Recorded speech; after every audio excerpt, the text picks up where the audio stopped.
अस्सलामुअलैकुम व्यूवर्स आपने the exorcist movie तो देखी ही होगी।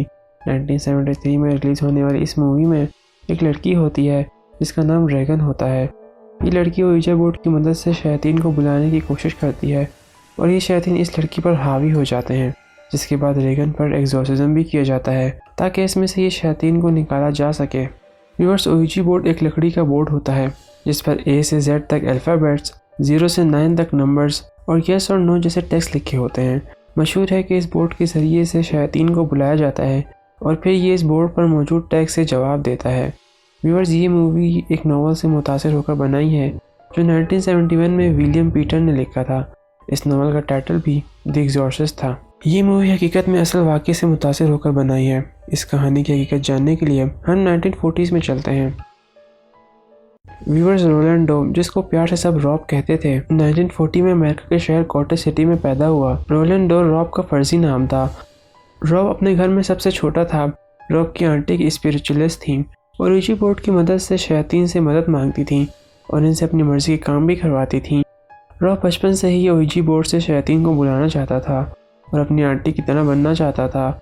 जब रॉब बड़ा हो गया तो इसकी आंटी ने इसको ओइजा बोर्ड इस्तेमाल करना सिखाया। रॉब वक्त के साथ ओइजा बोर्ड इस्तेमाल करने में माहिर हो गया। कुछ अर्से बाद रॉब की आंटी की मौत हो गई और रॉब अपने घर वालों के साथ रहने लगा। रॉब को अपनी आंटी की बहुत याद आती थी, तो रॉब ने सोचा क्यों ना मैं अपनी आंटी से इस बोर्ड की मदद से बात करने की कोशिश करूं, और रॉब ने ऐसा ही किया। रॉब ने ओइजा बोर्ड का इस्तेमाल करके अपनी आंटी से बात करने की कोशिश की, लेकिन रॉब की अपनी आंटी से बात तो नहीं हो सकी। ओइजा बोर्ड इस्तेमाल करने के दौरान इस पर एक शैतान हावी हो गया जिसका रॉब को पता भी नहीं चला। रॉब की आंटी की मौत के बाद इनके घर वालों को अजीब और गरीब आवाज़ें आती थीं और इनके घर का फर्नीचर खुद हिलने लगता था और चीज़ें भी हवा में उड़ने लगती थीं। शुरू में तो ये सब इतना ज़्यादा नहीं था, लेकिन बात तब ख़राब हुई जब रॉब के साथ ये सब कुछ बहुत ज़्यादा होने लगा। रॉब ओइजा बोर्ड को इस्तेमाल करने में माहिर तो हो गया था, मगर इसके जिस्म पर अजीब से निशान ज़ाहिर होने लगे। ये निशान ऐसे होते थे जैसे किसी नाखून से बनते हैं। रॉब की फैमिली ने परेशान होकर एक माहिर नफ्सियात को बुलाया जिसका नाम लूथर माइल्स था। लूथर पैरासाइकोलॉजी में माहिर था। लूथर ने रॉब को बेहतर तौर पर समझने के लिए एक रात इसको अपने घर में गुजारने के लिए बुलाया। इसके बाद लूथर ने खुद अपने घर में शैतान को देखने का दावा किया और इसका कहना था कि इसने भी अपने घर की चीज़ों को अपने आप हिलते हुए देखा। इसका ये भी कहना था कि सुबह के वक्त रॉब एक आम इंसान की तरह उठा और अपने कामों में मसरूफ़ हो गया, मगर रात होते ही इसकी आंखें तब्दील हो गईं। इसकी आवाज़ में बहुत भारीपन महसूस होने लगा। इसके बाद आहिस्ता आहिस्ता रॉब की तबीयत ख़राब होने लगी और ये पागलों जैसी हरकतें भी करने लगा और इसने ख़ुद को ज़ख्मी करना शुरू कर दिया। रॉब के घर वाले बहुत परेशान हो गए थे, तो लूथर ने रॉब की फैमिली को किसी प्रीस्ट से रब्ता करने का कहा।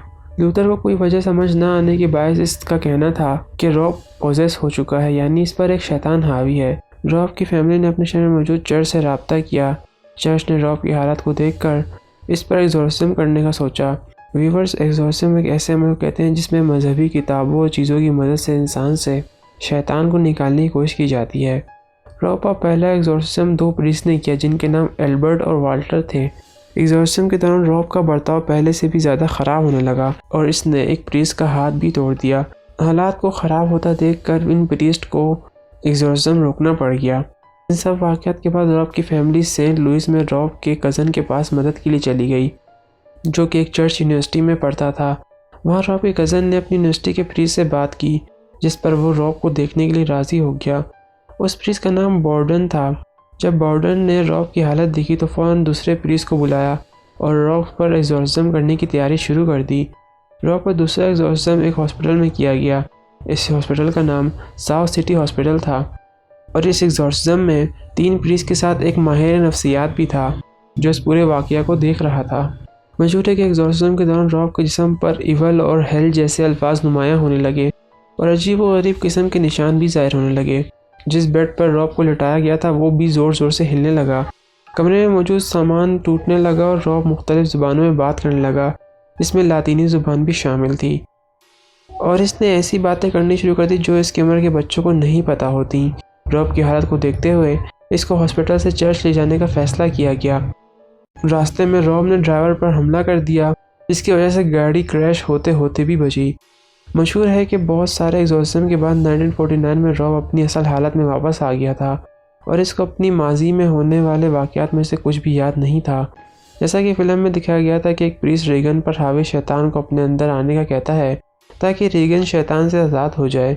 इसी तरह असल कहानी में रॉब के अंदर से शैतान को निकालते वक्त शैतान वहाँ मौजूद एक प्रीस्ट के अंदर चला जाता है और इस प्रीस्ट की हालत भी ख़राब होने लगती है और अपने आखिरी वक्त में ये पागलों जैसा बर्ताव करने लगता है, यानी पागल हो जाता है और एक नर्स का गला दबाने की कोशिश भी करता है। द एग्जॉर्सिस्ट फिल्म को मनहूस फिल्म भी कहा जाता है और कहा जाता है कि ये फिल्म कर्ज है क्योंकि फिल्म की शूटिंग के दौरान कहीं ऐसे वाक़यात भी पेश आए जिसकी वजह से इस फिल्म को मनहूस कहा जाता है। शूटिंग के दौरान बहुत सारे लोगों की किसी न किसी हादसे में मौत हो गई और बहुत सारे लोग ज़ख्मी भी हो गए। कई दफ़ा स्टूडियो में आग लगने की वजह से लाखों डॉलर्स का नुकसान हुआ। लाइटों का सेट पर अपने आप ही एक्सप्लोड हो जाने की वजह से बहुत सारे लोग ज़ख्मी भी हो गए और इनको इस बात की वजह समझ नहीं आती थी कि लाइटों के एक्सप्लोड होने की वजह क्या होती है। मुझे उम्मीद है कि आपको आज की वीडियो पसंद आई होगी।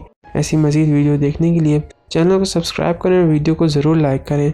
मैं मिलता हूँ आपसे अगली वीडियो में, तब तक के लिए अल्लाह हाफ़िज़।